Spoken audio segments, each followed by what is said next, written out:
cancer, which was a dreadful disease 2 decades back, I no more call it as a dreadful disease. Of late, with the advent of the technology and the anti-cancer agents and treatment what is available in the present time, you are able to cure in the cross section around 70 to 80% of the patients. Earlier, 2 decades back, it used to be only 20 to 30%. Now, we are able to cure almost 60 to 80% of the cases what we are diagnosing these days.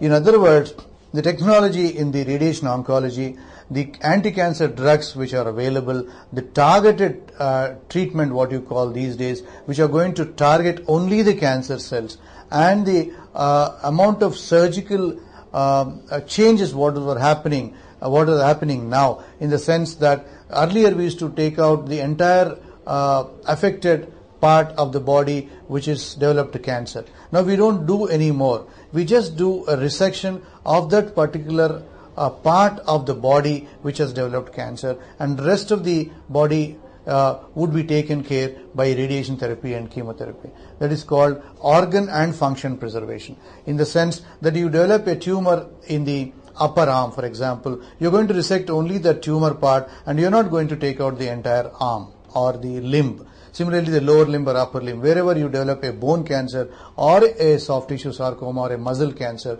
you're no more going to amputate the limb, but you're only going to do resection of that particular limb and take care with chemo and radiation therapy, and you're going to have the organ preserved totally. For example, a breast cancer. You develop a breast cancer, earlier we used to do total removal of the breast. These days we don't need to do a total removal of the breast. We just take out the lump and then you preserve the breast in total, and simultaneously we are curing the disease. So we are not compromising on the quantity of life in terms of curative. We are definitely curing and simultaneously preserving majority of the organs in the body. Cancer is mainly dealt by surgery, radiation therapy, and chemotherapy. So surgery is mainly has changed a lot in the recent times, from the radical surgeries of removing the parts and the limbs to conserving the parts and the limbs. That means to say it's only take out the affected part of the affected part and not the entire part as such. So you are preserving the organ and only resecting out the tumor. Now the chemotherapy is the second type of modality of treatment, where you use anti-cancer agents to deal with the cancer cells in the body. These chemotherapy drugs will not allow the cells grow from one part of the body to other parts of the body. That means to say it does not allow the tumor to spread. These are anti-cancer agents. These are 90% of these drugs are given intravenously, that means through the veins, by way of infusions or by adding it into saline or dextrose, and these agents get into the blood circulation and they attack the cancer cells wherever they are in the body.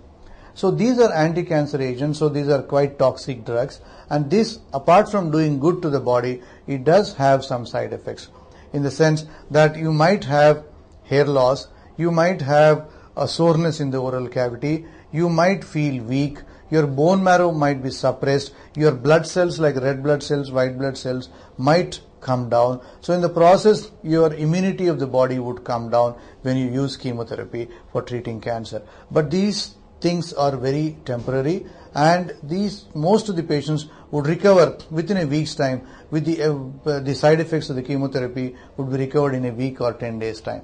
And subsequently, normally these chemotherapies are done every 3 weeks. That means every 21 days. So when you give chemotherapy to a patient, it might be a day, it might be 2 days or 5 days, and subsequently patient will feel weak for a week, and subsequently he is expected to recover. It takes another 2 weeks for him to recover, and third week again he goes for the second cycle. Normally chemotherapy is given for 4 to 6 cycles at every 21-day interval. There has been phenomenal changes in the radiation therapy treatment.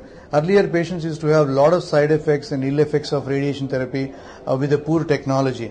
With the advent of the latest computer technology, the treatment of radiation per se has become very, very minimally toxic and very highly efficient and precise. So you have very least toxic side effects, and you have very high doses delivered to the tumor proper. So with the radiation therapy, we are able to cure majority of the cancers with the minimal side effects these days. Now cancer is mainly treated by surgery, radiation therapy and chemotherapy. So every patient may not require all the three modalities of treatment. Some patients might require only surgery and radiation, some patients would require chemotherapy alone, some patients might require all the three modalities of treatment.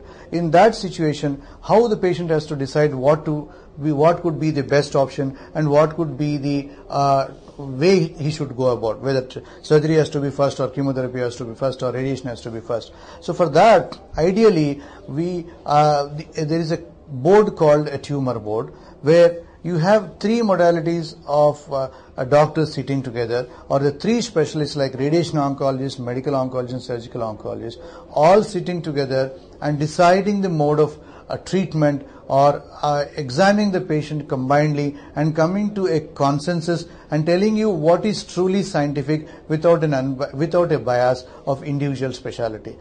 This would certainly help the patient to get a comprehensive, unbiased scientific opinion what is the best option in that particular type of tumor, in that particular type of patient.